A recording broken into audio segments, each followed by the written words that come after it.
Deze week in de Hoppestraat hebben we het over het onverwachte en jammerlijke overlijden van bierhistoricus en seizoensbrouwer Chris Vandewalle.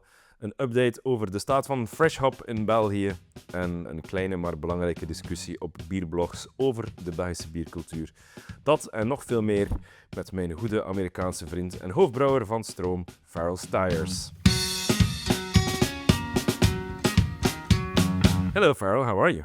I'm well, and you? I'm absolutely good.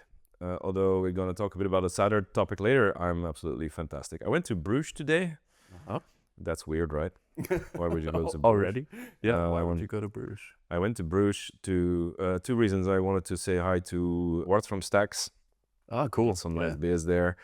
And also I wanted to track down a beer that I was hoping I could find there easier than in Ghent, because I already looked around in Ghent.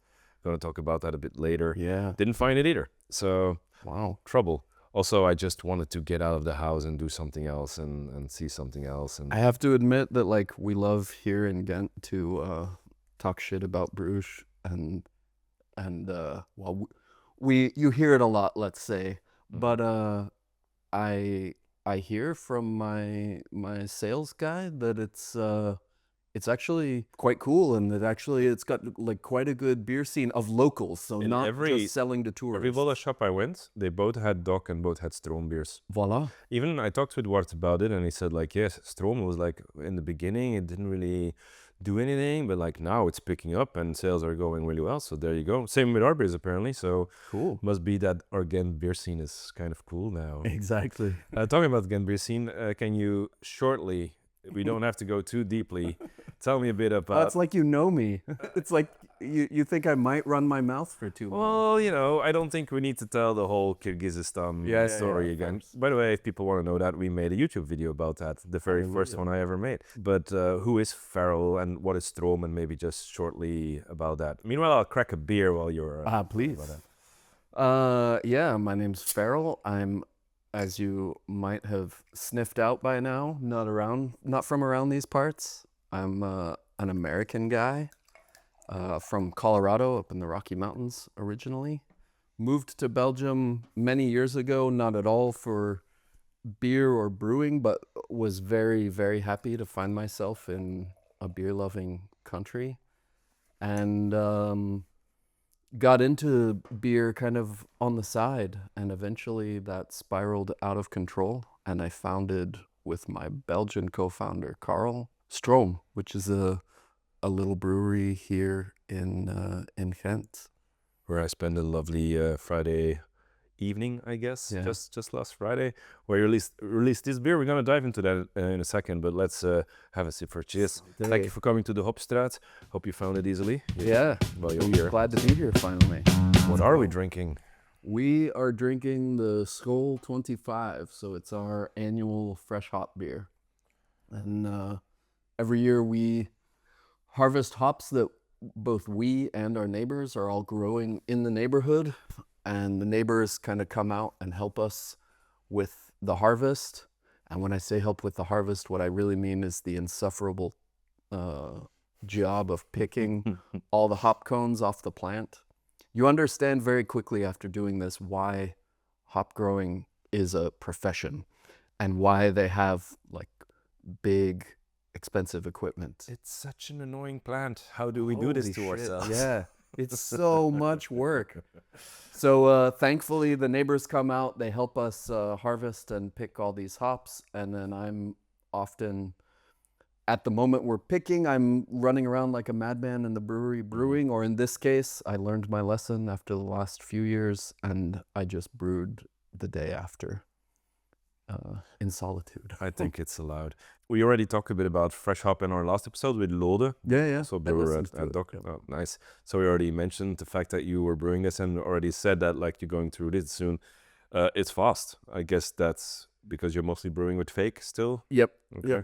And this one, I have to admit, we released it just in the brewery because I felt okay with putting it on keg, but I haven't canned it yet. Mhm. So it'll sit in the tank another. Yeah, so you fix it in a growler for today. We're drinking Exactly. from these nice, Yeah. beautiful bottles that you can get at the brewery, which I can really recommend. Yeah. there's not that many places you can still do it, because even we used to have like a canning line. You could do growlers, but we've stopped doing that for many, mostly logistical reasons. Yeah, well, I have to admit the logistics of it make me wonder sometimes if it's worth it. yeah, exactly why. So maybe I shouldn't make too much publicity. Oh, no, it's fine. But it's fine. it is fun. Like it is still fun. And this process. one is in fact a special one. Like normally we've got a growler filler and I can just fill it off of a keg, but we're in the middle of a big renovation in the brewery and the growler machine isn't even connected. So I just pulled this one literally straight off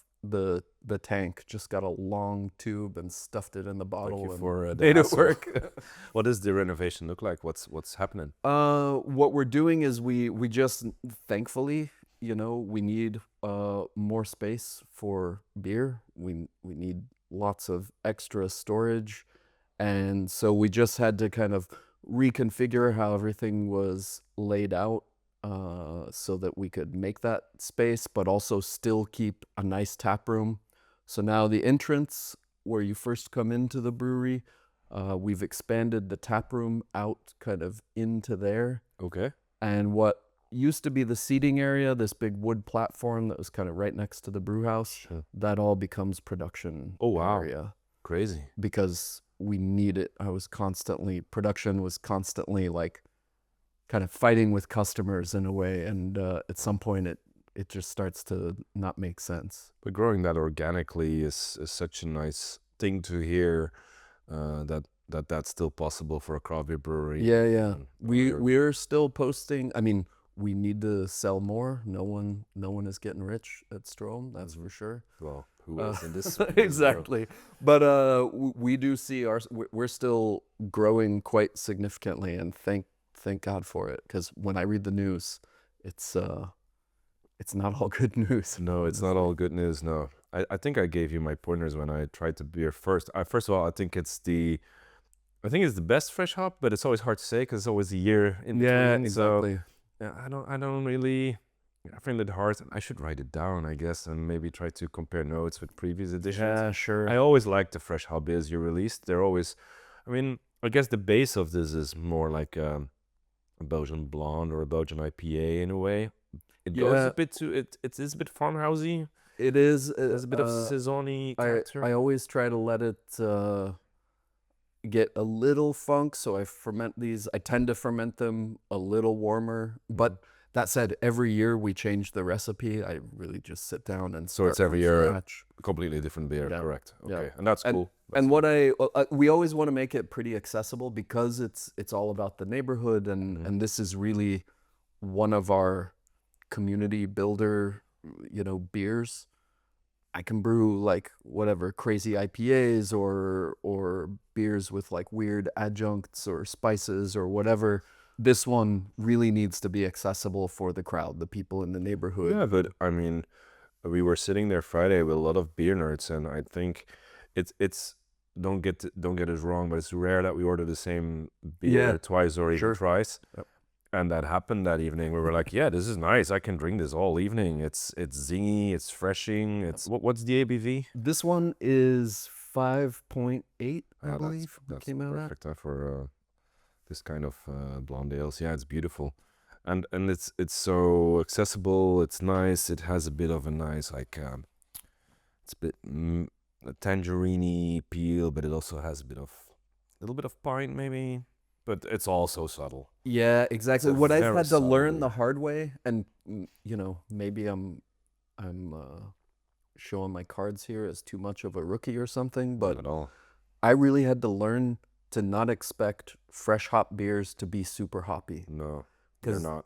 Those first couple years I brewed them, it's a lot of extra work. Not at least hoppy in the way that we know it when we think of a crazy West Coast IPA. That's not the kind of hop forward thing. We were going more with these type of beers and the more with a lot of people come to the bar and Doc as well. It's like I don't want a hoppy beer, and then I ask what for them the reference of a hoppy beer is, and they would say a Hummel or something like that. Which I don't think for us that's like a very hoppy beer, at least anymore. Indeed, not because now. we can clearly see that there's a nice malt base there, and it has a bit of a farmhouse character with Hummel a little bit as well. But we now with the I don't want to say knowledge or experience, but just like having tried so many really bold hoppy beers, then yes, this falls a bit away from that. It's like spice, right? If you're used to eating Indian spiced food all the time, and then you go back to a very mild Exactly. Belgian dish where you added a bit of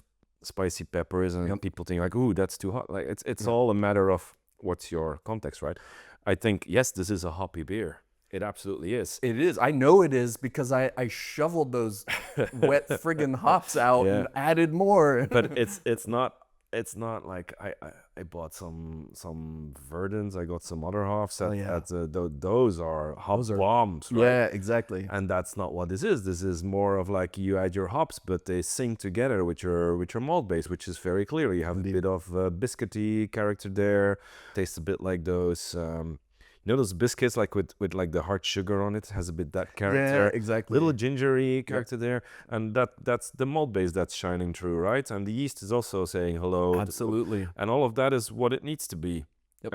And you get like there's this because I guess it's because you've still got a lot of chlorophyll left in the plant. You also get this like kind of fresh cut grass, this grassy thing that also makes it feel kind of rustic, maybe even a little funky, the way, even though this is a totally clean beer, but the way a very young Brett beer can start to give you this like kind of grassy herbal thing. And it's honestly why I love these fresh hops.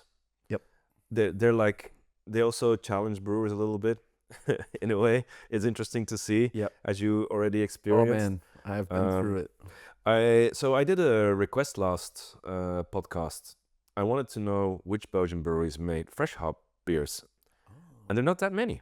Really? I was a bit surprised. I thought it was more of a thing. It's more of a thing in the Netherlands than it is in Belgium, which is odd because there's not that many hop. We can't let this happen. We can let this happen. I have a few ideas. First, these are all the ones that I wrote that I found. Okay. And some of these are wild. First of all, of course, School 2025, which is yours. Then with Doc, we brewed 2 fresh hops this year. Ah, cool. So we brewed just the regular fresh hop 13 that we brew every year. This year it's with Eastken Golding. I love that hop. It's weird again from Vlaanderen, but I might be wrong on this, so I need to double check that. With the same hop, on the same day we brewed the collab with Poyala. We brewed a fresh hop Baltic Porter. Oh, beautiful. No clue what that's gonna be. Fresh but that's hop gonna Baltic be Porter. Yeah. You leave it to Doc. It is great. It's a very Doc and it's a very Poyala thing. Yeah, so I think it was a beautiful combination there. Then what else did I find? Another wild one. Do you know Strote Brewery? It's from West Flanders. Does that ring a bell? No. These are, I think they. Stresse. I know Stresse too. Yeah, sure. I haven't met Strote yet, but I've heard a lot of good things so far, and it's something that we need to put on our radar. They made a fresh hop Rauch beer. Whoa, that's wild. Cool. Yeah, 100% Rauch malt. Whoa. Yeah, that's cool. He was like, he posted it on the Hoppestraat Facebook. He was like, "You're speaking my language, sir. We need to talk." Yeah. Then maybe a little a beautiful beer, I must say. It's a beer that I love. One that I grew up with is, of course, the fresh harvest of Hummel that they release every year of Leroy. De Ranke, I have heard that he is brewing a new hop harvest, which he brews every year. Yeah, I have the last year's edition in my fridge, so maybe if we still want another beer, we Shame on you. How do you still have a fresh hop beer in your fridge from last year? I didn't. I just bought it at the Hopduvel today. Okay, fair enough. In case if we didn't have yours today, yeah, sure. I had a backup plan. Then the Meester also brewed a fresh hop beer, but I don't know exactly what it is. But it was a collab, or it was at least brewed also by Bram from Bram Bras. There's something there. Okay, makes sense. And then I think still to be confirmed, every year Dissevo makes a fresh hop saison. Oh, I haven't had that either. I haven't had it in years, but it's currently, this is a bit of a funny thing, is that it's currently on sale, I think, at a Prick and Tick somewhere of last year. So that's interesting. But that's good. I've had it before, and it's a very, very nice beer. It's, Wallonian, classic, rustic, farmhouse ale. That's fun, right? All of this is cool. There are a few fresh hop events. one happening in France and one happening in the Netherlands soon. Okay. I'm going to talk about that when we go over the agenda. So we're going to leave that to later. But it is interesting that these were the only ones I've found so far. That's not so And many. we have, I mean, I get that Poperinge in the grand scheme of the global hop market or even in the European hop market is very, very small, but still, Yeah, I'm it's surprised that even, beautiful like, and it's St. Bernardus or something. Why are they Yeah. not making a fresh hop? They Absolutely. literally have the fields next to them. exactly. And they've been dabbling in lagers now. Can you imagine? You know who it doesn't count as fresh hop probably, and I don't know if he's still doing this, so I apologize to anyone listening if I'm speaking a bunch of BS. But Adam from Papahai, every year at Hop Harvest, he would brew with, I think, fresh hops I was or at wondering least about freshly that. harvested Because hops. on all the signs of Papahai, it says brewed with fresh hop flowers. Yeah, I don't know because what he that really means. insists on like not using pellets, only using same as the ranka. But it's dried then. But I do think they're dried. What I And know is that's the his opposite of fresh. yeah, but exactly. sure. He makes a distinction. I think he just means that they're not cones, right? Which Yeah.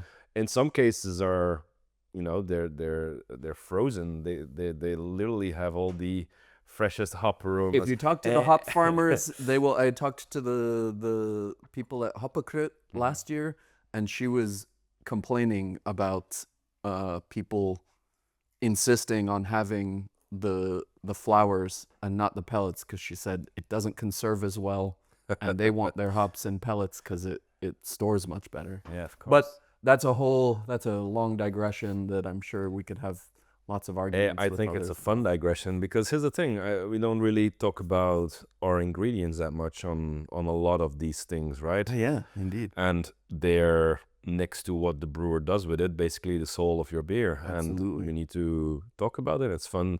I think it's fun that at Hoppestraat now that we take, because this is the second episode, we talk about fresh hops.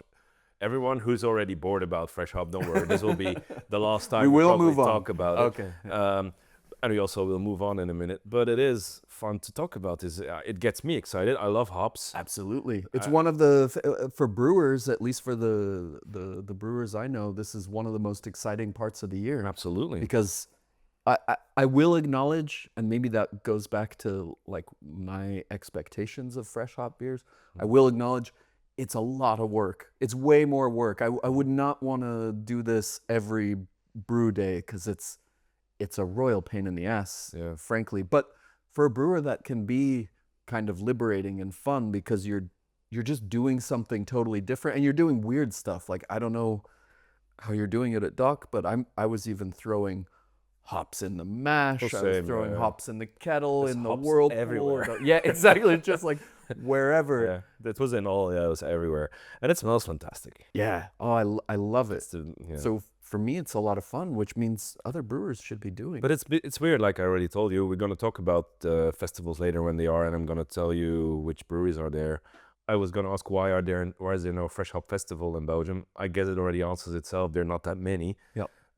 However, I think there's enough, and we all know each other. Yeah, I mean, we should we make get this along. happen. At least just an event, right? Yeah, It something. should be easy to, like, instead of doing a tap takeover, we do a fresh hop takeover at Doc. I think that's absolutely something that's possible. Yeah. Doesn't need to be specifically at Doc, but I'm just saying, like, it can be anywhere. You guys have plenty of taps, so That is it would true. work there for We sure. currently have a little technical issue with one of our cooling units, so we have a bit less, but that should be solved by the end of the week. So That's I can only empathize. Like, I have a new a piece lot of of work. equipment that needs love of some sort every week. It feels like. yeah, well, But I didn't finish. Just to be clear, with Papahai, it's only his 0.75 bottles that he does this annual. So if you buy the 0.75 of Papahai, it is really kind of it's the same recipe but a different brew that is interesting. than his smaller bottles. I haven't don't had know if he Papa still High has in it. years, so I definitely need to try that again. Yeah. Yeah, it's been quite a while for me too. But I've spoken to him recently. He's still at it. Oh, that's Great guy. cool. Yeah, sure. And also Dick Smeuden, that's where he's from, right? Yeah, which is where that comes up later in the podcast. Yeah, well, soon actually. Maybe we should even move on. Okay. Thank you for brewing another beautiful fresh hop beer. Brewers, Gladly. if you're still in doubt, I know it's a lot of work, but it's such a beautiful thing. And of course, yeah, it's preferably drank fresh too, which I guess is also tricky Yep. in a world, especially a country that doesn't really understand that idea of Indeed. drinking their beers fresh. But I should probably mention, I don't want to be like shamelessly self-promoting here, not at all. but I had the people from Purpose Brewing Mhm. back in Fort Collins, Colorado, in the brewery recently, and that is among others. So you've got a couple that runs it, James and Ashley. Yeah, I've met great them, yeah. great people. Yeah. But they also founded it with Peter Buchart, famously of Fat Tire. I've met Peter. He joined us on the bus trip on with Gered. It was an interesting talk, at least. Yeah, absolutely. Yeah, He speaks fluent Flemish. Well, he's from here. But- He's originally Really? but yeah, That's but a very he's American accent. but he's lived in. Okay. So the reason he comes into our brewery all the time, I think, is that is originally from Flanders, Mhm. was scooped up by this young couple that was starting this like clunky little brewery in Colorado called New Belgium, and they were like, "Oh, we would love to have like a Belgian brewer," and they dragged him over there. That makes But this was, I don't know, 25, 30 years ago. Yes. Turned it into the New Belgium we know today. But he's long past all of that, and he started this this little brewery Purpose. Mhm, yeah. Talked Just linked about it on the bus. Yeah. for some fun. They brought us some of their house Brett culture Interesting. that is named after Peter. Uh-oh. They said it's a really great culture for really quick transformations. So we are going to pitch some of that into our fresh hop, and we will have that on tap at the brewery in a few weeks. Oh boy. So then you can really compare the two. Like, So you're gonna make a this, bready we're gonna make fresh a hop version. of Brett this. version. Yeah. So we'll take the clean beer and just add some Brett in the keg, let it re-ferment for a while, and then we'll release it, and so you can taste a properly funky. And we sat and tasted through a bunch of beers together to decide which one it would match with, because they know this yeast really well. And they said this one, it was unambiguous. They were all like, oh yeah, this is the one. Yeah, it's zingy. That kind of makes sense. Yeah, I can see that. I can taste that. I can see bread working with this. Absolutely. All right. Well, something to look forward then. Yeah. On that note, shall we move on? We move on to a bit of a more sadder news. It's been all over, I guess, in beer news. So most people who will listen to this already noticed that Chris Vandewalle passed away on Tuesday, 30th of September in Dixmude. So Dixmude city archivist Chris Vandewalle passed away unexpectedly at the age of just 49. Yeah. It's shocking. That's young, huh? Yeah. After working as usual in the morning, he fell ill at lunchtime and died very unexpectedly suddenly. His funeral took place earlier this week. I think it was yesterday, day of recording. Okay. Now, as beer lovers, we know him probably best. Although, as a city archivist, he was a very interesting person. That's how I met him the first time. But as beer lovers, we know him probably best as a brewer of Seizoensbrouwer Vandewalle and as beer historian as well. So that means that in addition to Martin Cornell that we just lost a few weeks ago, earlier this year, we lost another fantastic storyteller about the history of beer, and in this case, mostly the Belgian and West Flemish history of beer. He also made some very delicious beers with the Seizoensbrouwer. I think we know him from his Reiningen series, as the brewery was also located there in Reiningen. My favorite was his. He made his own spontaneously fermented beer, which he did call alambic, which is bold. And most people aren't there to do that, but he was like, it's alambic, it's fine. And he blended that with his own farmhouse, with his bitter that saison. I think is great, and that is a testament to like some of the best creativity that like Belgian brewing, even Belgian traditional brewing is still doing. We like to complain a bit of, well, I like to complain very often about breweries always just making a triple, a blonde, and a brown. Yeah. He technically did this, but all of those beers are weird. Yeah. In a very interesting way, because his blonde was technically just a saison, and then his brown was a old brown, and he didn't make a triple, which is great. But And to his full credit, yeah. thank friggin' God, his blonde, he openly called it bitter. Bitter. Yeah, bitter blonde. We need more people who just are willing to embrace that word. I love bitter beers. I think I don't want to go back to the American bitterness wars of the early 2000s, but No, still, we're talking about balance still, right? But, exactly. But as a bitterness general is- rule, a more bitter beer is almost always better in my Oh no, in my book too. opinion. Yeah. And so a man who's willing to like call it a bitter is it's great. But bitter does not exclude anything else, right? A bitter beer Hallelujah. can still be sweet, and a bitter beer can still be sour, and all of those things are still absolutely fantastically true. The only opposite of bitter is not bitter. Yeah. Yeah, Yeah. while there's an opposite of sweet is dry, but you don't have that really with bitter. I just prefer a beer to be bitter, right? Yep. He also made a good kriek, which I don't Yeah, think he gets enough credit for. I have to It's admit, flat, I but haven't was pretty had good. it. I was reading. I was going, of course, back through all of their beers. He only made prep 4 for this. Indeed, I didn't know the creek. It was really good. I remember it was one of those things, if you look at the Untapped ratings, very lowly rated because kriek in West Flanders just means, fruit juice. Yeah, exactly. But he was like, no, this is basically the lambic with cherries that he picked himself, so I kriek at least. And it was really good. It is interesting that we talked about Vandewalle on the bus trip that we just did with Verzets, because we, something that I already said in the pod with Matte and with Leopold, we go on a beer trip every year around January. And we were planning of going to Dixmude this year and visit him. That was really? like the idea of doing that. There was still like a thought, and Matte was going to figure out if that was still possible. And he knew him very well.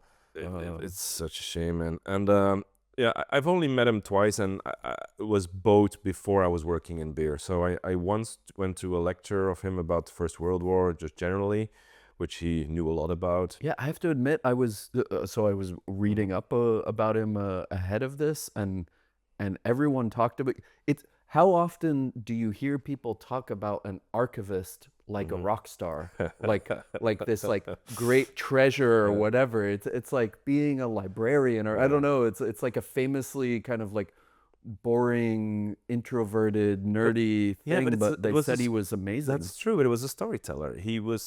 You could see that it was his passion, and you could see that the way that he talks about it was in a very dynamic and very interesting way. He also knew how to connect the dots. He always said it's about context, and I'm trying to figure out, I'm an archivist, and that means it's a lot of documents, but these documents is not what it's about. It's about the life that's around those things, and that's what he was very good in conveying, and that was the beautiful thing about it.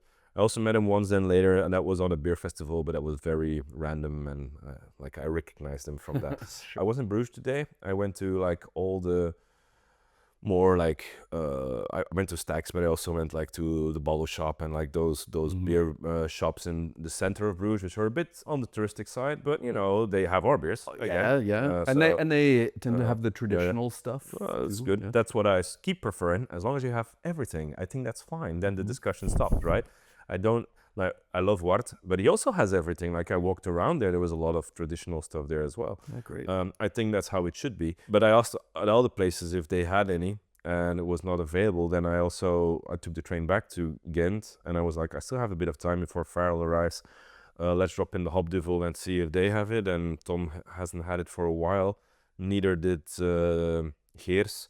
So apparently his brewing, but we knew that he always brewed small batches, and it was seasonal. Yeah, whole yeah, point of as the name would tell you. the brewery. So it's not that surprising, but yeah, it's a bit of a shame that I couldn't find it anywhere. So it would have been nice to crack a beer of him. Absolutely, I would have loved that. But we're cracking a beer that you brewed. So Hallelujah. let's cheer to Chris, One for and Chris. our condolences to his partner and all his families. And it is interesting because with the Owen, we talked about the passing of Martin Cornell as well. And he said, like, who is going to keep doing this? Who is going to find the history of our beers and talk about it and be nerdy, but on the other hand, be very accessible? We lost another one, and there are not that many.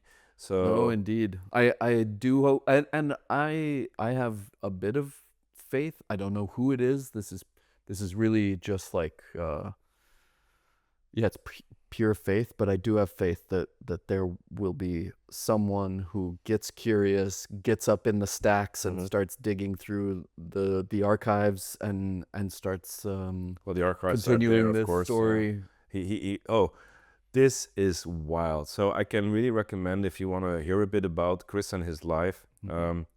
In COVID 2020, Brendan from Belgian Smaak made an interview with him, and he went to his house and the brewery. And I listened to it on the way from the train, because I heard it back in 2020, and I've heard it now again. And there's a question that Brendan asks: "You're an archivist. What's going to happen when you're not here anymore?" He literally asked that. Oh, wow. Ooh, I got goosebumps, because I was so clear, like, what is he gonna say? And it was a minute of silence, and it was kind of, listen to it, it's amazing. Okay. And he says, like, he didn't literally say, like, I never thought about that, but that's what you could feel. You could feel that he hadn't thought about oh man, that's a tough. He literally said it's a tough question. Well, he says the first thing people should do is put this episode in the archives. That's interesting. That's the instincts of an archivist, exactly right? Right. Yeah. And then I don't know. I hope my work will continue to inspire people. I'm paraphrasing. It was a really, really interesting story, because it even went a bit about life and death and how people inspire each other. Because in the episode, he just lost his grandmother, like literally a week before that. So there's a bit of talk about that as well. Oh, it's haunting to hear it now again. Oh, I'm sure. But I'll have to go dig this. Are Brendan's episodes still up then? Yeah, it's up everywhere. You can listen to it on Spotify, on Apple, on everything. Great. Yeah. I will absolutely also post it in the put it in the show notes. Sure, absolutely. So yes, Chris Vandewalle, we didn't know you that well personally, but we did appreciate all your work, and it's always a shame to see one of the good guys go. So hallelujah. We move on to another topic, which was interesting. We haven't done this since the 2000s. I wrote a blog post, which was a reply to a rebuttal by Owen to another blog post by an English beer blog. Yep. You went through it. Oh man, did I. So I'm going to quickly just contextualize a little bit. Please. And then I'm very curious at your thoughts. Okay. Now, this is all not that important. So of everything in this podcast, of this episode, I would argue this is probably the least important. But the discussion that we can have around it is important. Yes. So these are just all nerds currently writing and talking about beer. So what happened? So first of all, Boak and Bailey is an English blog that says, we don't want Belgian beer to change, and that's our problem. It actually comes down to, I guess, a few questions that they ask. And I wrote them down. So why is craft beer a thing in Belgium when you can get a Saison Dupont for €4 in any bar? Why would you brew a pastry stout in this country when the much better and richer Rochefort 10 is available in all shops? Why set up craft beer temples that seem like they've been plucked straight from Berlin, Bristol, or Colorado, if for that matter, when the average dark Belgian pub is a much more fun experience and is varied enough in its beer menu? Does Belgium really need this? And the conclusion is actually that craft beer in Belgium, the way that we experience it, right, with a few exceptions, such as La Seine, which I thought was interesting, they picked that out. Indeed. Feels rather alien, and presumably this caused the same feeling that they thought of like the average Joe during the craft beer revolution in the UK. Yeah. That was a bit their takeaway. You agree with it so far? That's what that is indeed that those are indeed their key claims. Yeah. And I have to admit it's taking every little bit of will inside of me to not just like shout back as I hear you recite these questions. I think the questions are fair. I understand why they ask the questions. They are. But I don't agree with their bottom line. Anyway, then Hoppestraat friend, which we already mentioned today a few times, Owen Walsh of Brussels Beer City, that's already been in an episode a few episodes ago. He probably felt a similar sense of cringe as you just felt, and wrote the following rebuttal on his blog. I'm going to paraphrase a few things here. I'm going to just read a few things. Also, what I'm going to leave out is that he structured his entire blog post based on theories of Hegel, Oh, really? Philosophy. Yeah, I did. Yeah. Oh, philosophy. I know Hegel, but I hate Hegel. I thoroughly, absolutely hate Hegel. We had to learn so much from him, and I studied art, so Yep. that was like a big Yep. thing. Philosophy was one of our biggest courses, and I hated Hegel. So that's why I completely ignored that part in my answer. But anyway, I understand why he did it, though. Fair. He wrote, "They don't want Belgian beer to change, and that's their problem." That was the title of his thing. And he started with a wonderful, hypothetical, and slightly anachronistic journey. It's also, again, very hypothetical. It didn't really occur, but it was interesting, where he put like a British, basically, tourist in the early, I guess it was the early 20th century. Indeed. And he came to Belgium to try styles like Uitzet and Peterman and Lambic that used to rule the roost. But once he is here, he sees that almost all the bars are taken over by well-known English brands like Boss. He also mentions Whitbread and Campbell, which is interesting because Whitbread took over so many breweries at that time. They were enormous. He doesn't mention Guinness, which probably was big at that time as well. Also, this is the time that... or just on the cusp of Carlsberg getting big. Yeah, I was going to say the Germans, but indeed Carlsberg. But yeah, also the Germans, absolutely. But I thought that was a really nice way to ease us in and like see, this is interesting. Because first of all, he puts us a bit in the shoes of what these Englishmen are experiencing. It's a very similar feeling in a way. Mm-hmm. Basically like an alien. I call it like an alien, like an Englishman in Belgium. I thought that was a clever... Okay, anyway. But he also shows that these kinds of reactions to the prevailing beer culture are timeless. It keeps on happening. It's a circle. Like it's very normal. And that's what I said then, that like, yeah, well, we used to have all these old Belgian styles and we got tired of them. And then we started English styles and we got tired of those. And tired is to be taken very liberally. Also, there was a new fancy thing and we're like, ooh, shiny, we're going to try this now. And that's just how trends go, right? Exactly. It makes sense. And then the German beers arrived and then we got rid of that. And then we are at a point which these people call the Belgian innovation. Yep. And I think that's the problem. Because they call Westmalle Triple, which I argue, I get that, yes, in 34, that must have been a very crazy beer to release, right? Of course. I agree and with still that. is probably the gold standard for if that's the not the gold Belgian standard, then triple. what is? But yeah, anyway. exactly. But he also calls out Duvel from the 20s, which is weird. I also pointed that out because at that time Duvel was not on the market yet. Duvel, the brewery, existed, and they made wee heavy Scotch ales with Scottish yeast. Scottish yeast, exactly. Ironic, because these guys are kind of like, wait a second. Anyway, but it's this specific moment in time that changed Belgium to what it is currently, I guess, that they don't want to see changed, and I think that's a bit weird because we're talking of circles, we're talking about things. And so we both basically agree. So again, mine is not a rebuttal to Owen's piece. It's more like what I see it as a Belgian, and I agree with everything he says generally. And I think we both come to the bottom line that yes, these both are currently needed, and in a perfect world they will merge into something new. They almost certainly will. One of the things I thought of, I don't want to like sound obnoxious or overly intellectualize here, but I had an anthropology professor once who said something that really stuck with me, and it really jumped to the front of my mind when I was reading through all these posts. And she said, culture is not a noun, it's a verb. Culture is a thing, it's a process that happens. It never, never, never stops. Our language never stops evolving and changing. And we're talking culture writ large, like everything kind of humans do. And beer culture is absolutely no different. And the idea that you can take some snapshot from some moment in time and kind of freeze that is absurd, frankly. And when you do that, like this does happen in culture, when you do that, you get these like kind of like almost comic monstrosities.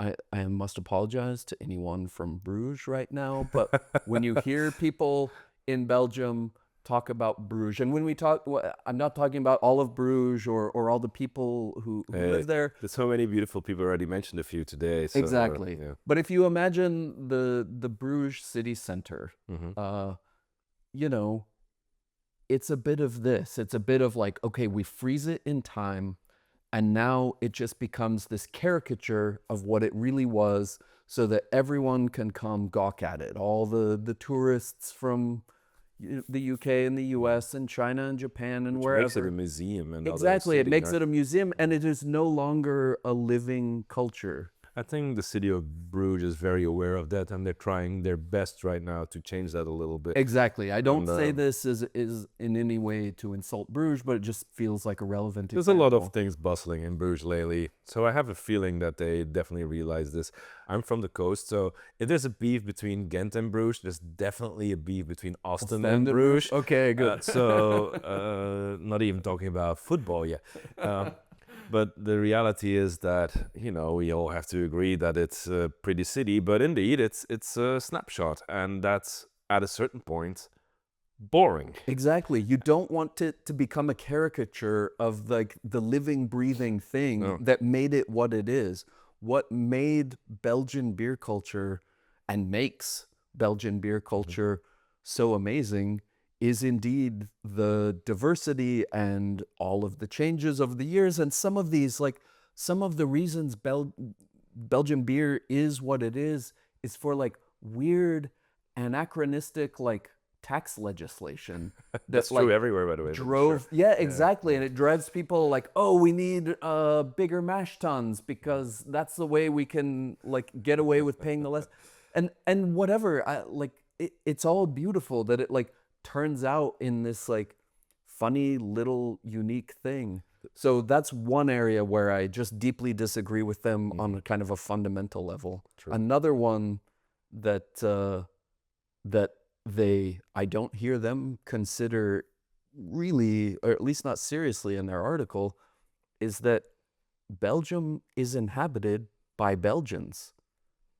It might be a small country here, but there are still millions of us here, or us. I don't know if I should count myself. You are allowed. Whatever. There are millions of Belgians, and just like anyone, anywhere else on planet Earth, you know, you want diversity, you want novelty, you want to experience the world. You know, Belgians have a favorite sushi roll, just like New Yorkers, and whatever. People from Tokyo have a favorite sushi roll.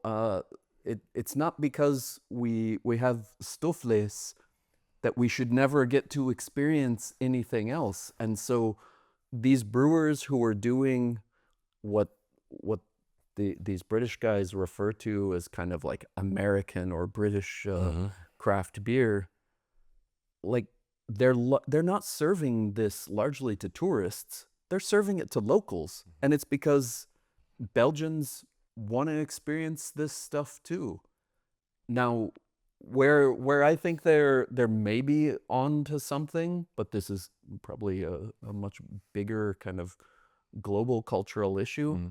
I completely get the kind of the annoyance at like everything needs to look like a fucking coffee shop in Brooklyn.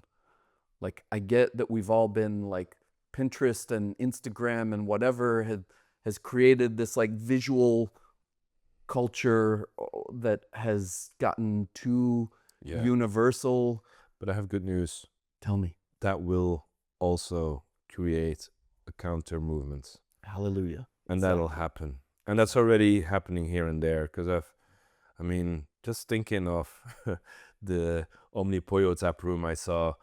Now, those are always the most crazy people, of course, but that's the type of people that will go against that, right? They make a double decocted Czech lager on one hand, but on the other hand, that tap room is in a church, sure, but if you walk in, you have a feeling that you're walking into almost like a discotheque in Berlin, right? It has different vibes, it has interesting architecture. The chairs, every chair is different. They're all designed it's madness, right? And that suddenly becomes interesting. It's like, wow, this is also what a tap room can be. That's great. You don't want everything to look like an IKEA display or But something. yeah, it's always trying to find that balance again. Like at a certain point, and I say this with the most love that I can, I love Dog Brewing Company and I love the hall.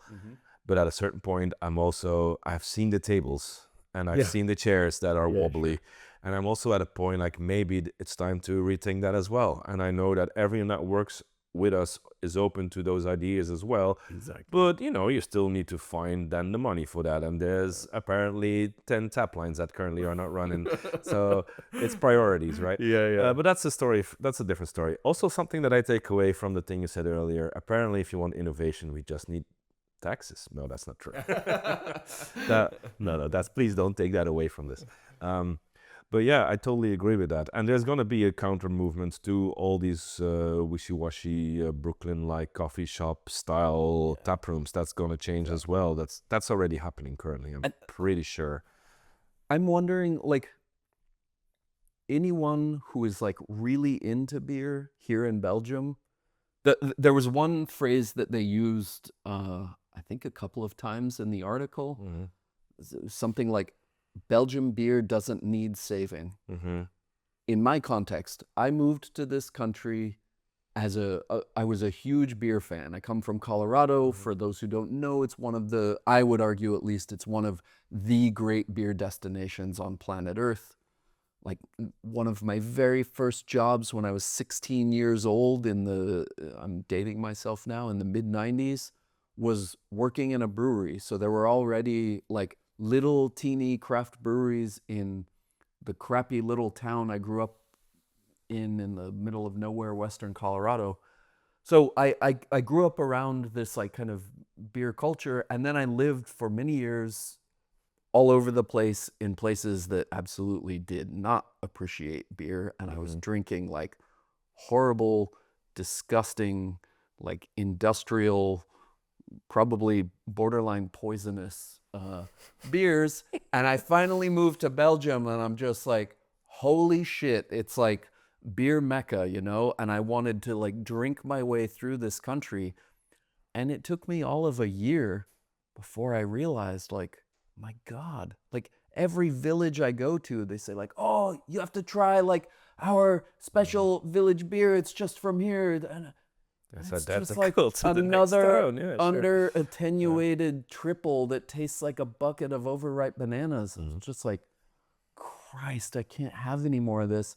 So, of course, there's always been like good, interesting brewing happening here, but these guys' claim that like Belgian beer didn't need saving, it maybe didn't need saving, but Belgium was definitely like in a bit of a rut or whatever. Well, it is in a rut. That's the title of my edition, is because their title was "We Don't Want Belgian Beer to Change." Then Owen's was "They Don't Want Beer to Change," and mine is "I Want Belgian Beer to Change." Exactly, because it is a problem. That was my title, and I stand by that. Absolutely. It's a funny little irony of what they said there. So they point out De La Seine as kind Very of interesting, huh? Yeah, as an example of someone that's doing it right. Yes. And I do agree. Like, I love De La Seine. Yeah. And like many brewers, it's almost a cliche. Yeah, exactly. It's almost a cliche at this point, but I do get asked often, like, what's your desert island beer? And for me, it's probably a Taras Bulba. That's funny. And what is a Taras Bulba at the end of the day? Like, how would you describe that style of beer? For me, it's very English. Yeah, I think it's a bridge. I think it's a bridge between England and Wallonia. Beautiful. That's a great example of, indeed, like foreign... But that's a bit the point of my story as well. It's like, hey, let's be honest. We've always had this connection with English beer culture. Almost even the historic Belgian beer styles have a counterpart or have at least an inspiration in the English beer culture. I summed them up, so read it up. There's already a bit of reaction on that. People say like, that's not true, old brewing is much older. Like, well, maybe it is, but the way that we've been brewing it now, it's just a porter that we just let make sour. Anyway. Anyone who tries to claim some sort of purity on this stuff And is like I'm out going of to their tell you fucking something. mind. I have good news. It doesn't matter. Exactly. It's not important. Exactly. As long as the beer is good. And that's the point. Why I think that's the thing. The beer just needs to be good. And a lot of these triples and things are not anymore. And we have forgotten about that. Yep. Also a point I make. Anyway, this is a fun discussion. And I would really, really suggest people take this with you. Go to your local bar and discuss this, because it is interesting. Yeah. What's going on with the Belgian beer culture? Do you want it to change? What do you want to change? What don't you want to change? Does it need saving? Yes, what does it need? What does need to be saved? Yep. It's quite a wide and big thing that we don't need to cover completely now. But I think we are completely in the same boat, which is annoying. The one area Because we don't I'm have a gonna hand discussion this here. to the Bristol. Is that where they're from? I don't remember where they're from. Whatever. Yeah, beautiful beer city too these days. And but, also, in defense of these guys, I have to admit they kind of come out swinging intellectually, but they were very generous in the way they did. They weren't. There was nothing mean-spirited. No, not at all. Nothing. I But think also, they were in super in cool. all the blog posts that we wrote, there's nothing mean-spirited. Exactly. That's what's great about it. It's like I never went after these people in my post. Neither did Owen. nope. And No. there's none of the petty internet bullshit. But there's one very small corner that I want to agree with them before we end or Well, whatever. no, there were a few things I agreed with in their post. That's fine. Pastry stouts. Yeah, drink the Rochefort. Like, I never have to have another one of those friggin' things. the I rest do of my not life. agree. So here we have a discussion. Here we have a discussion. Exactly. Hey, I love Rochefort too. It was my grandfather's favorite beer. God rest his soul. And every time I drink one, I do think of him. So that's fun. But Beautiful. again, I was in Sweden, in Stockholm, and with Omnipollo. I've had beers there that blew my mind. And they were brewed with stupid things. That's true. That probably shouldn't be in beer. Yeah. I'm the opposite of a purist. I always said that. With me, I do not draw a line. There's always these people like, I mean, you brewed a pumpkin ale last year. For a lot of people, this is a line already that's crossed. absolutely. And that's funny, because like if you then go to our good friends of Hoft and Dormal that has been brewing a beer with chicory with witloaf all their life, that's not a problem. Nope. What's the goddamn difference? Exactly. There isn't one, Yeah. actually. So I think everything is be like, hey, boys, chill, let people enjoy things. No one's pushing you to drink these beers. It's fine. Yep. On the other hand, I am advocate of good beer. Yeah, well, It needs exactly. to be well brewed. It needs to be interesting. It needs to be all of that. And whatever, at the end of the day, much of this is subjective. I really, I can't get down anymore with these pastry stouts. But I also am a big enough boy to recognize this is my subjective experience. N equals 1, sample size. And no one else has to agree with me. And that is no sweat off my back. That's all right. Shall we crack one more beer? Sure. I should have brought more. I have my fridge is full. What are you saying? Okay. Well, so is mine. Yeah, you brought a beer. Now it's my turn. Do you want a pastry stout? All right, if we go a little bit through the agenda of the following days, I know some people think this is amazing, some people think this is boring. I got both comments already, but I do like to highlight a few events. And the first one is not a beer event. So yesterday, I went to the tryout of a theater piece called Kerf. Mm-hmm. It's a brand new play by Compagnie Sicilia in the Expedition. That's the theater hall just across Hall 16, Yep. where Doc is located. Now, why am I telling this in a beer podcast? Hang on. Yeah. So first going to tell a bit about what the story is. So Sébastien de Walle, which is also from Ostende, famous actor, also Prut-Lutte frontman, and he tells the unlikely story of Marcel Kerf, which was the very first Flandrien in 1903. Now, what does this have to do with beer? Well, we brewed an exclusive uitzet with Doc. Now, if you want to know more about uitzet style specifically, we already had a whole episode of that with Janos, so check that out. It's also in the description. But that was specifically because we are sure that this was the dominating style in this area around that period. So that's perfect in keeping with the theme of the play. Karen and I went with also some of our colleagues, and it's also fun to say that it's just a really good play. Like, it's a really good theater piece. It's really, really, really, it's fun, it's tragic, it's interesting, it's a wild story. Oh boy. So it's just really worth it. And you can get the uitzet, which is called Hangmaker, in the foyer. So it's Oh man, I'm nice sold. combination there. I love Headset. You can find the link in the pod because most performances are sold out. But there are still a few seats left at the end of the month, so at the end of October. Okay. It is completely in West Flemish, which is a bit ironic because, I think it might be tricky. And he literally makes a point of that because Marcel Kerf was from the Voerstreek, which is Limburg, but like the area just outside of Wallonia, right? So it's like the island in Wallonia, that's Flanders. Yeah, so he literally says like, yes, maybe they should have picked a different actor, but here I am. Like, he does address that very well. Oh yeah, I can usually keep up, but if it's all in West Flemish, tricky. that's a tough one for me. Yeah, but it is worth going if you listen to this. Then we go to the 31st beer happening in Zottegem, which is on the 11th of October. Let's quickly go to the brewery list, which I think is really fun. So Bless themselves, because they do brew a few beers. René Brambras, which we mentioned earlier. Contreras, Hoeve Brouwers, De Kerf. Hedonisch is there, Leroy is there, but Lambic Fabriek is there. Slaapmuske Straatbrouwery that we mentioned earlier. Maybe they will bring his fresh hop rauch beer, who knows. Isbaarsmuurken, I can't pronounce that, and I don't know where they're from. Beer Stewards, which is our good friend Leander. It's all brewed at Verzet, but maybe you've had his beers and they're nice. And Van den Bosse, which is for a brewery for a beer festival in Zottegem, still quite diverse, which is fun, I think. Cool. Also, why do I mention this? Well, hot off the news, and I'm not going to go into too deep because this could have been the main topic of this podcast. Oh, let's hear it. Bless VZ2 is leaving Zitos, and that's a big thing because they're one of the founding organizations. Now, again, I'm going to leave it for that for now because they haven't released an official statement yet.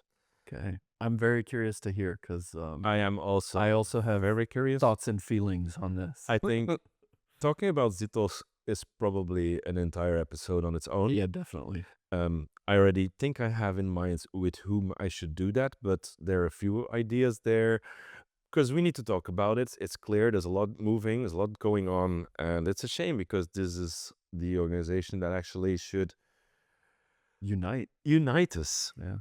Anyway, let's leave it for that for now. I'm not sure if there will be an official announcement of Bless, but I am curious if that'll happen or not. But you can find the link in the pod description to the festival, and it sounds like a fun event nonetheless.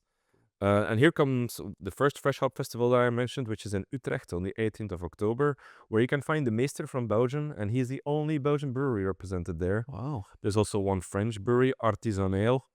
That's a good name, I guess. Artis on Ale. Good pun in French, I get it. And also anyway. I don't know the brewery, however. But also a lot of Dutch breweries, of course. I'm quickly going to go through them. Baksbier, Boerenbrouwers, Kees, Leidschout, Noord, Uzewuze. Okay, don't know that brewery. Dutch Bargain is there. Good friends of our brewery. 11, Erik's Beercraft, Eurobrouwers, which I don't know, Heft. Jopen, X de Magistraat, De Kaapse, Compaan. Meuvelbrouwerij Rock City is there. Roem, Solaas, Two Chefs, Oudje, and Van de Streek themselves. That's also where the venue, that's because they're out there. You can, and also Winters, Walhalla, and X Brewing is there. Almost missed that. Again, link in the pod description. And then next is not a festival on the agenda, but it's a beer talk, which I guess the podcast is as well. But anyway, it's a nice one. It's one that I love because it's called A Bridge Between the Belgian and British Beer Worlds, which I guess links back to what we were just talking about earlier. It's organized by our friends at Coleman Brewery. So it's happening in Seysselen on the 24th of October. And it's my good friend Cathy van de Wegen, also known Queens of Hops, and Paul Davis, fantastic guide in London under Ale Hunters, will take you on a live beer talk and tasting journey through no fewer than 6 different beer styles with 2 beers to taste for each style. Within each beer style, a Belgian beer and a British beer will be compared and tasted. The evening will be moderated and kept on track by Ben Kossijn. Look at that. Also known as Word Wizard. We know him. The panel discussion and interaction with the audience will mainly be in English, but, link in the pod description. Now, we will be in London next week for a beer festival and also probably an extensive beer crawl, also together with some of the Kernel people. So that's going to be... Oh, cool. Yes, interesting. So expect a similar talk in the next podcast. Yeah. Which brings me to the last Hop Beer Festival and also the last item on the agenda, which is at Thirier in, oh, Jesus Christ, I'm sorry if I butcher this, Eskelbeck. I think it's Eskelbeck, but it's written... I'm convinced. Yeah. It's on the 9th of November, which is Karen's birthday, so I won't be there. I was at the brewery last year with the bus of Verzet as well. It's a very fun farmhouse brewery. They also have a lot of guest beers there. So it's mostly French breweries, but also the Ranke will be there. So they're representing the Belgian beer scene there, but Thierry itself. And then a few breweries I have never heard of before, which goes to show that we don't know the French beer scene. Well, I was just going to say, hearing you list off all these breweries at all these festivals, I think I know maybe a few 50% of them. Maybe. Crazy, yeah. Makes me realize how much more there is out there. So this is a very small festival. I think there are only 5 breweries. So it's De Ranke, Thierry, Bellenaar, Mr. Powell, and Adventis. I don't know all of these. Saint-Chavant and Hoppy Road. Anyway, sounds like fun. Cool. Sounds like a cool time. So link in the pod description. Are you ready, Farrell, for the question round? Oh. Let's start with a question that Karen asks. Karen asks, I saw you could draw real well. Who? Me? Yeah. Well, I don't draw really well, but my mother was a fine arts major.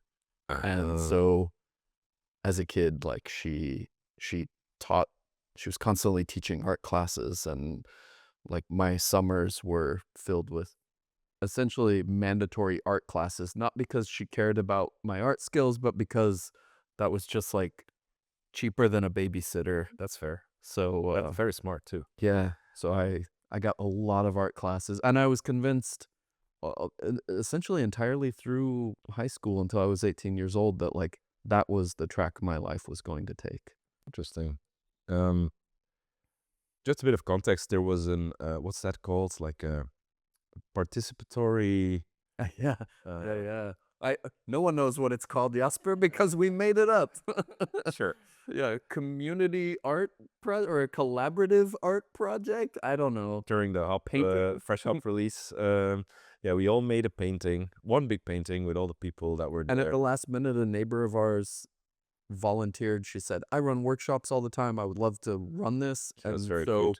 Yeah, she just came down and took it and ran with it. I'm very happy, but it was a bit of chaos. I'm very curious at the results. I haven't seen it yet. I've got a picture. I don't know if people who saw the story where I announced that you were going to be the guest saw you drawing, because that was the picture that I posted there. Tying into that, Rani asks, what is the most important aspect of nice cans in craft beer? And then tying to the previous question, should your art be on a can one day? My art should definitely not. My art is in the can. It's every day, sure. What is? But going back, it's clear that your cans are very nice. You work with local artists. Yeah. What does that bring to? For us, we think it's very important, but for us, part of the reason we really wanted to focus on it was because we know here in Belgium, especially, the can story is still in its it's tricky. Mm-hmm. Exactly. In Ghent, we're quite lucky, but outside of Ghent, as soon as you see beer in a can, people think I don't know, Caterpills or something. Mm-hmm. And what we told ourselves internally was that we wanted our cans to not feel out of place, even on a white linen tablecloth at a nice restaurant. I wanted it to I didn't want it to be an eyesore. So we said, we're not going to go really goofy and zany, but we're also not going to go boring and too traditional or classic. We needed to tell a different story, orthogonal from those. and so we settled on the collaboration with Belgian artists. Yeah, they're really Works nice. really well. I mean, I'm a a deep partisan on this, so I don't know if I can speak like too unbiased or honestly about it, but I think we've achieved something really nice by making a can look like something beautiful. Even one of our Hoppestraat residents featured on one of your cans. Baptiste Vermeulen is also on one of your... We've worked. My co-founder Carl has worked with him on a much bigger project in Brussels, one of the King Leopold statues. sure, of course. Yeah. And we had kind of the smaller example kind of vision of that project really on good work. display Yeah. in the brewery, and I think it's awesome. I think He lives at the end of the street here, so that's great. funny. Cool. His small atelier is here too. Definite friend of the Yeah. brewery. And I have a few more questions, and these are all from the same person, so let's build this up. Okay. Janos asks, Oh, great. is there a beer style you would like to brew, but never would dare to brew in a commercial setup?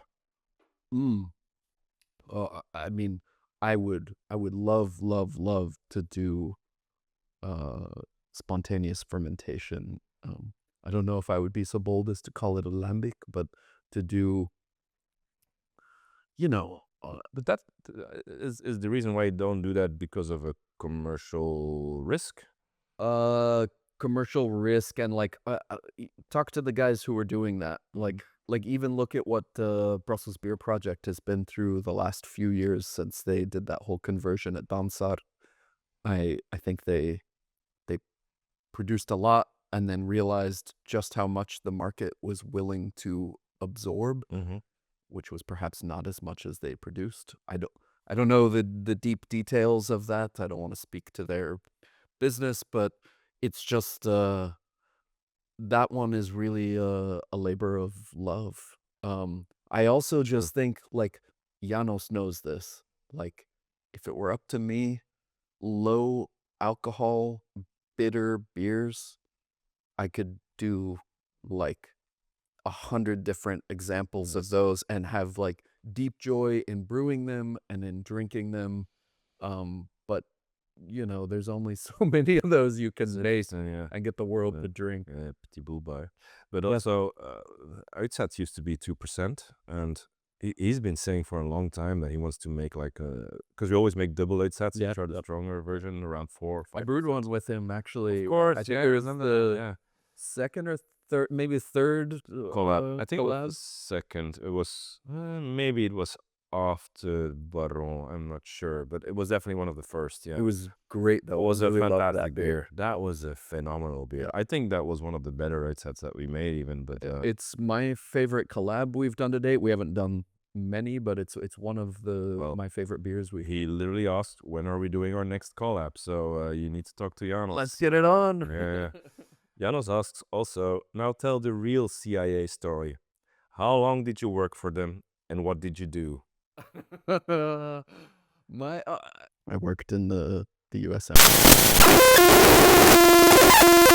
Hey Jasper, hier. Er is blijkbaar iets onverklaarbaar misgelopen bij dit stukje van de opname. En ik weet niet wat er specifiek gebeurd is. Het was gecorrupt. Maar blijkbaar pakt het net weer op het einde terug op. Dus ja, niks veel aan te doen. Blijkbaar gaan we dit verhaal nooit te weten komen. Farrell, was a pleasure. Yeah, this was great. I have a quick question. Tell me. Can people find you anywhere? Do you have like a presence on social media you want to share or anything like that? Oh, me personally, like, I don't know. If they want to follow me on Instagram, they can. They're going to see pictures of like burritos and That sounds like fun. I don't know, pedal boards. Where did he find you then? I think I'm For Real Styers. That's what that means. For real. Oh, that's hilarious. I thought I completely misread that. Okay, that's cool. I thought it was like a French phrase or something. That was for realist or something like that. I used to, like, it was this little silly thing I would do, the faux real. Mm-hmm. I used to do it the American, like, kind of hip hop way, like faux real. Sure. F-O dash real. You're very... And then I moved to Europe and I was like, ooh. Thank you, Farrell, for coming and discussing the beer news of the week again. Thank you for insights on Fresh Hop and everything there. Just as on the latest album of Taylor Swift, we are at the 12th episode, as she has tracks on her last album. That sentence didn't make any sense. But anyway, it was a pleasure. We should be back again, I think, in 2-3 weeks. So you'll see when it happens. And it might be a stingy one. It might be an interesting one. If I hear what's going on in the beer world currently and buzzing around, I don't know if I want to poke the bear. Yeah. Anyway, keep on drinking the good beer. See you. Bye.